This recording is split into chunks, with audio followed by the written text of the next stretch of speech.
जय हिंद। देखिए 1952 में जन्मे व्लादिमीर पुतिन की पूरी जीवन को समझते हैं कि वो कैसे इतने शक्तिशाली हो गए और किस तरह से जिस व्यक्ति को कोई नहीं जानता था वो रूस के जैसे विशाल देश पर इतने लंबे समय तक राष्ट्रपति रह गया। देखिए व्लादिमीर पुतिन का जन्म 1952 में एक बहुत ही नॉर्मल फैमिली में हुआ था। इनके पिता सोवियत संघ में एक नेवी में अपनी सेवा देते थे। उस समय नियम था कि हर परिवार के लोगों को सेना में सर्व करना है, जैसे आज इजराइल में है वहाँ पर, तो ये नेवी में सर्व करते थे। और इनकी माँ एक छोटी सी फैक्ट्री में वर्कर थी। इनका जीवन बहुत ही साधारण परिवार में बीता। ये पढ़ने में उस समय एक साधारण विद्यार्थी थे। उससे आगे अगर इनकी जर्नी को देखते हैं तो 1975 में ये रूस की खुफिया एजेंसी केजीबी को ज्वाइन करते हैं और 1975 में एक सीक्रेट ऑफिसर बनते हैं। इन्हें कई अलग अलग देशों में भेजा गया देश की सेवा करने के लिए, जहां पे इन्होंने बखूबी अपना रोल निभाया। इनकी जीवन में सबसे बड़ा बदलाव कब आया? जब 1989 में जर्मनी रूस के खिलाफ होने लगा। जर्मनी में पहले रूस का प्रभाव था, ये जर्मनी और रूस में आधे जर्मनी के बीच में एक दीवार चलाई गई थी जिसका नाम था बर्लिन की दीवार। इस साइड का हिस्सा रूस से प्रभावित था और इस साइड का हिस्सा अमेरिका से प्रभावित था।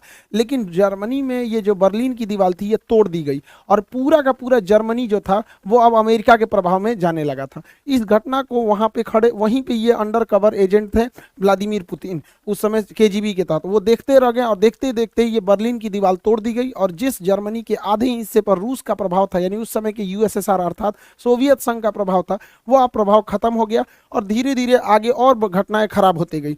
रूस की जो उस समय का नेतृत्व था रूस को संभाल नहीं पाया और एक के बाद रूस में क्रांति बढ़ने लगी और रूस जो था उस समय सोवियत संघ हुआ करता था। पूरा नाम USSR, union of Soviet socialist Republic. इसमें 15 देश होते थे या 15 देश 1991 यानी 1991 में बिखर गए। इसमें से कौन कौन से देश बिखरे? Estonia, Latvia, Lithuania, Ukraine, Moldova, Belarus, Georgia, Armenia, Azerbaijan, Kazakhstan, Kyrgyzstan, Tajikistan, Turkmenistan, Uzbekistan. नक्शा की क्लास में आप सब लोग को याद करा दिए थे। तो अब बच्चों का चीज है ये सब, दुनिया के केंद्र देश कहाँ पे, तो ये तो आप सब लोग को पता ही है। तो टोटल यूएसएसआर 15 भागों में टूट गया, जिसमें सबसे बड़ा भाग जो निकला था वो था रूस, जबकि इसके जितने जो छोटे छोटे देश थे ऐसे 15 देश टूट गए, जिसमें यूक्रेन भी रूस से ही टूटा था 1991 के दशक के समय। उस समय जो रूस के राष्ट्रपति थे मिखाइल गर्बाचोक सबसे लोल राष्ट्रपति रहा था पूरे रूस का। इसने 1989 में अफगानिस्तान में सेना भेजा तालिबान को कंट्रोल करने के लिए, वहीं तालिबान उदय हुआ और फिर वहां से भागना पड़ा,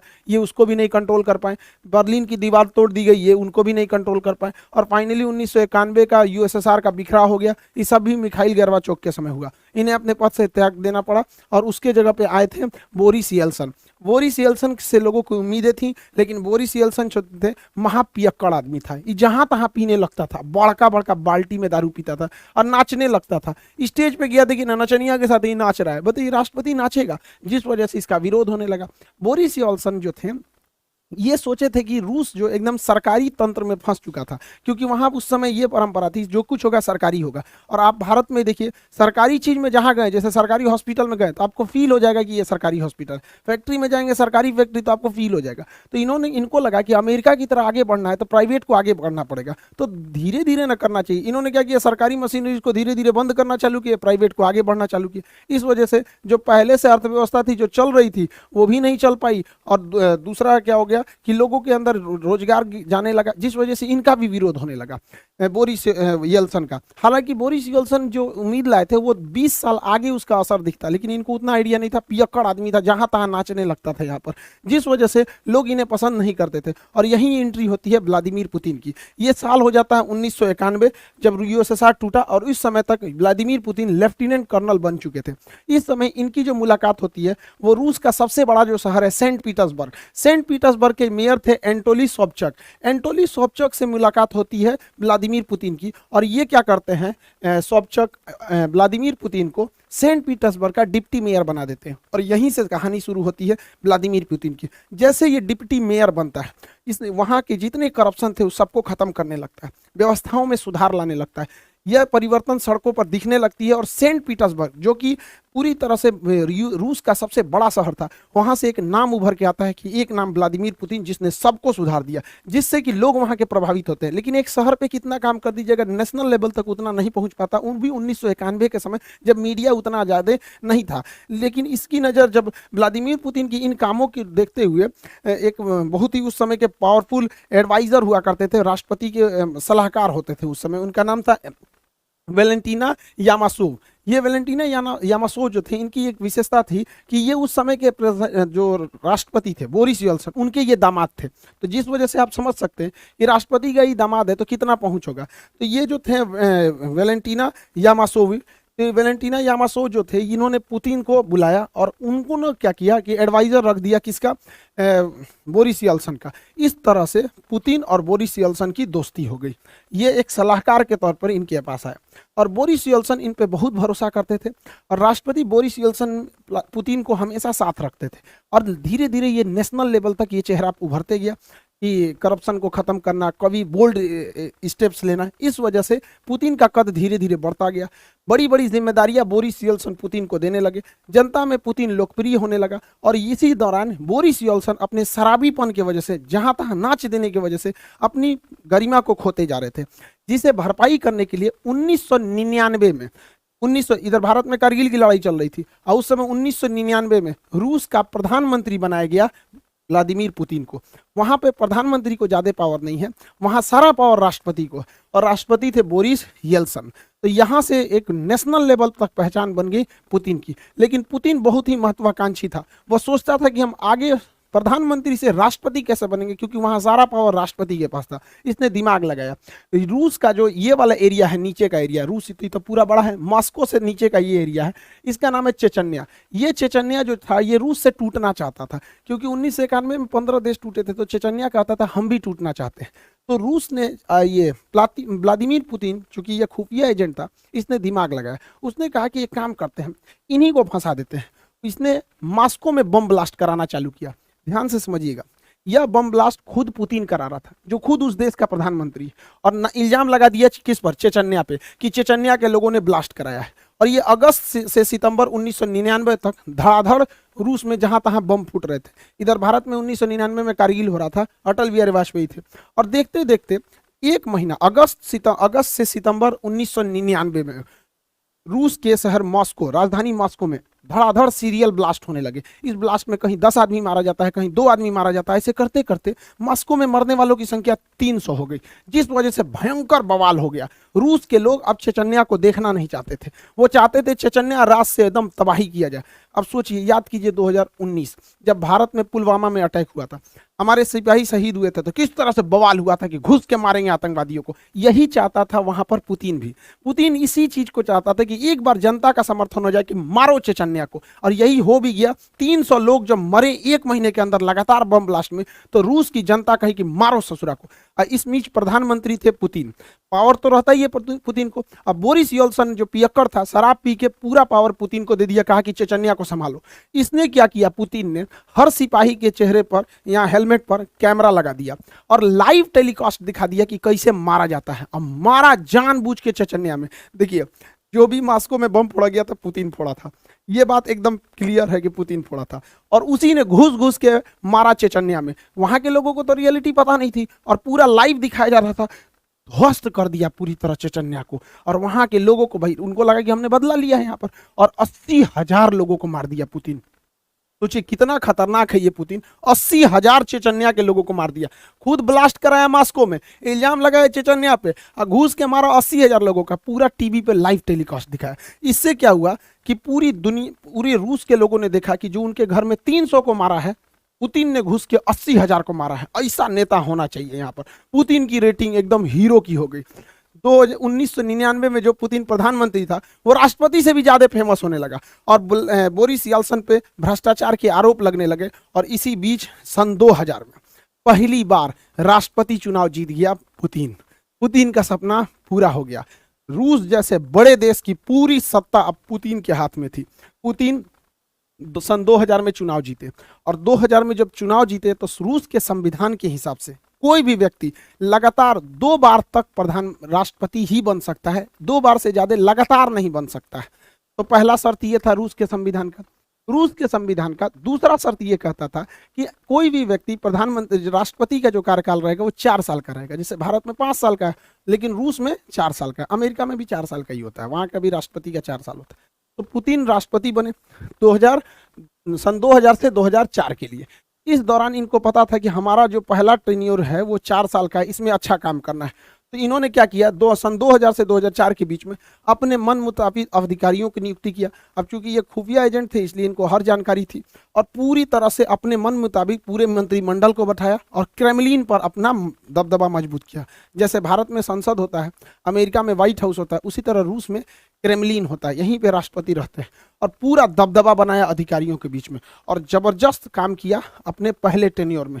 रूस की जो जीडीपी थी वो 93% की रफ्तार से बढ़ी थी। लोगों को लगता था कि भगवान मिल गया पुतिन को, लेकिन पुतिन बहुत महत्वाकांक्षी था। उन्होंने अपना पहला कार्यकाल पूरा किया सन 2000 से राष्ट्रपति के रूप में, सन 2000 से 2004 के बीच में। एक टेन्योर हो गया, 4 साल का ही होता है।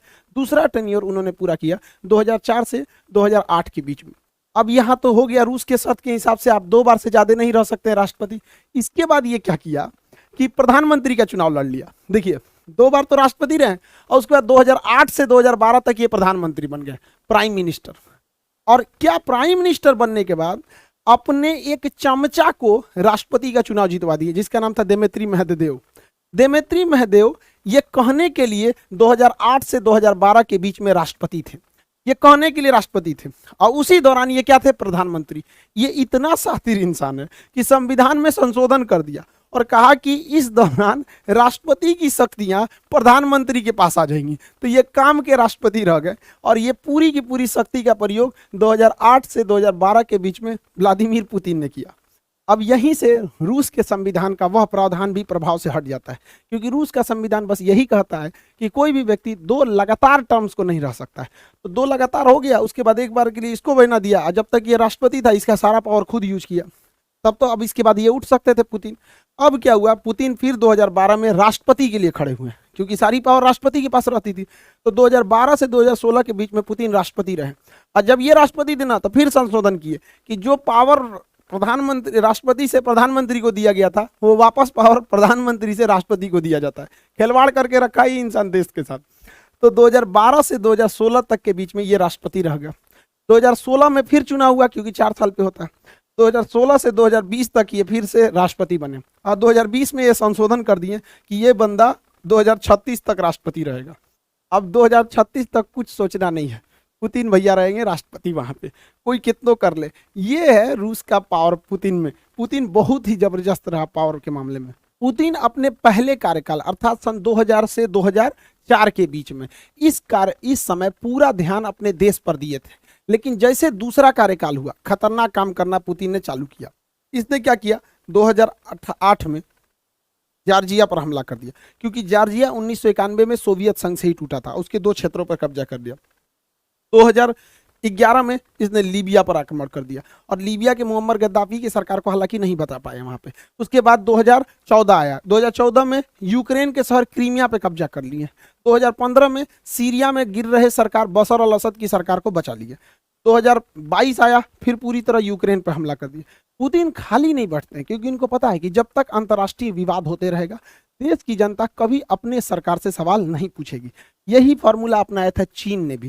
चीन के माओ सरकार के जब सरकार गिरने वाली थी तो उसने 1962 में भारत पर हमला कर दिया बिना मतलब, क्योंकि जब देश की सेना हमला करती है तो लोग सरकार से सवाल नहीं पूछते हैं, कहते हैं जो भी सरकार है बस हमें जिताओ। ये बात बखूबी जानते हैं व्लादिमीर पुतिन, इसलिए वो हमेशा लड़ाई लड़ते रहते हैं अपने अगल बगल वाले देशों से। हालांकि बहुत बड़े राष्ट्रवादी भी हैं। पुतिन की कई सारी पावर है, लेकिन उनमें 3 सबसे ज्यादा पावर इनके पास पूरी तरह से एक साइबर आर्मी है।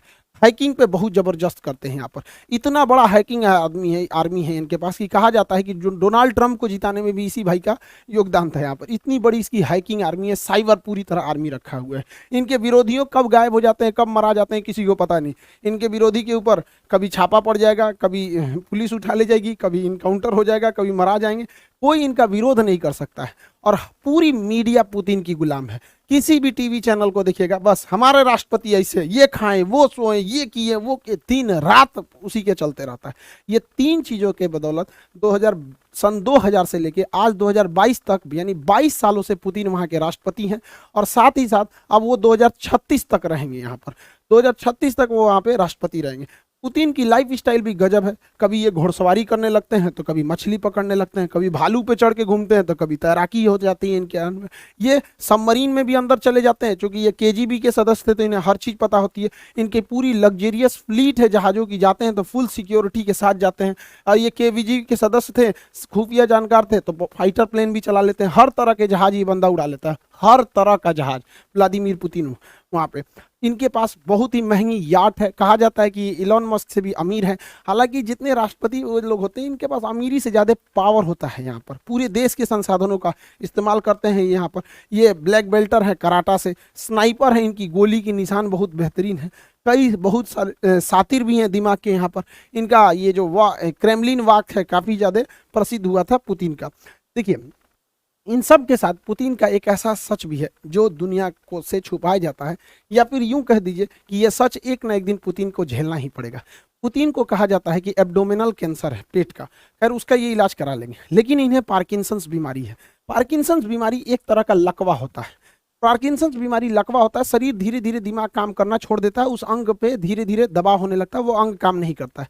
आप पुतिन को देखिएगा तो हल्का झुक के बैठेंगे, कभी बैठेंगे तो इस टाइप के झुक के।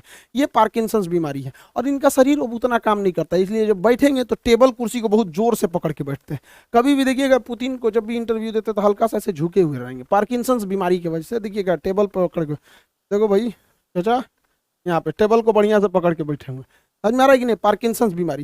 दूसरा पुतिन देखिएगा, पुतिन जो है बोटॉक्स का यूज बहुत करते हैं। बोटॉक्स का, बोटॉक्स क्या होता है, देखिए ये चेहरे पर उम्र के साथ साथ यहाँ सिकुड़न आने लगती है, यहाँ चेहरे पर सिकन होने लगती है, सिकुड़न आने लगती है, जिस वजह से इंसान थोड़ा बूढ़ा दिखने लगता है। तो पुतिन अपने आप को प्रभावशाली दिखाने के लिए, सेना पर दबदबा बनाने के लिए तथा पर्सनालिटी मेंटेन करने के लिए इस सिकुड़न, इस झुर्रियों को दूर करना चाहते हैं। तो झुर्रियों को दूर करने के लिए इंजेक्शन से इसके अंदर बोटॉक्स भर दिया जाता है और ये बोटॉक्स उन झुर्रियों को खत्म कर देता है। इसलिए देखिएगा पुतिन के चेहरे पे बहुत ज़्यादा चेंजिंग नहीं आएगी। अगर आप यंग एज का देखिएगा या फिर अभी का देखिएगा, ये आप सोच सकते हैं 70 साल की उम्र का फोटो है, ये 70 साल की उम्र का। और यंग एज का भी देखेंगे तो उतना खास चेंजिंग नहीं आएगा, चेहरे पर उतनी सिकन देखने को नहीं मिलती है बोटॉक्स की वजह से। लेकिन यूक्रेन की लड़ाई में प्रतिबंध लगा दिया गया बोटॉक्स के ऊपर। अभी भाई को बोटॉक्स नहीं मिल रहा है तो बूढ़ा दिख रहा है यहाँ पर, लेकिन इतना भी ज़्यादा प्रभाव नहीं पड़ता है। बोटॉक्स का इंतजाम एक राष्ट्रपति के लिए बहुत बड़ी बात नहीं होती है, नॉर्मल बात होती है। आई होप आपको टॉपिक समझ में आया होगा और आप सभी लोग का तहे दिल से धन्यवाद, थैंक यू। आप सब लोगों को दिल से शुक्रिया आप लोगों का। आज हमारा चैनल 16 मिलियन हो गया। आप लोगों की कुछ शिकायतें भी रहती हैं कि सर वीडियोस रेगुलर नहीं आते हैं।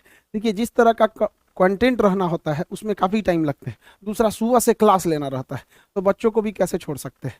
तो वही मेरे लिए समस्या ये हो गया है कि बचपन से लेके 55 तक के लोगों की उम्मीदें रहती हैं, तो सबको मेंटेन करना थोड़ा मुश्किल हो पाता है। लेकिन फिर भी अब हम कोशिश करते हैं कि अब आपके लिए वीडियोस रेगुलर ला सकें यहाँ पर। आप सभी लोग का फिर से बहुत बहुत धन्यवाद जो आप लोगों ने चैनल को 16 मिलियन पहुँचा दिया। अभी हम लोग फिर देखेंगे यूएसएसआर कैसे बना, यूएसएसआर कैसे टूटा। और रही बात क्लासेस की, तो क्लासेस कंटिन्यू रहेंगे, हिस्ट्री ऑन गोइंग चल रहा है, एनडीए वाला भी बैच ऑन गोइंग है। यहाँ पर जितने भी बैचेज हैं उसमें रिकॉर्डेड भी अवेलेबल हैं। आप सब लोग बैचेज से जुड़े रहिएगा, मन लगा के पढ़ाई कीजिए, माँ बाप के सपना को पूरा कीजिए। फिर से एक बार आप लोगों का धन्यवाद 16 मिलियन पहुंचाने के लिए। आई होप आप समझ गए होंगे। मिलेंगे नेक्स्ट क्लास में। जय हिंद।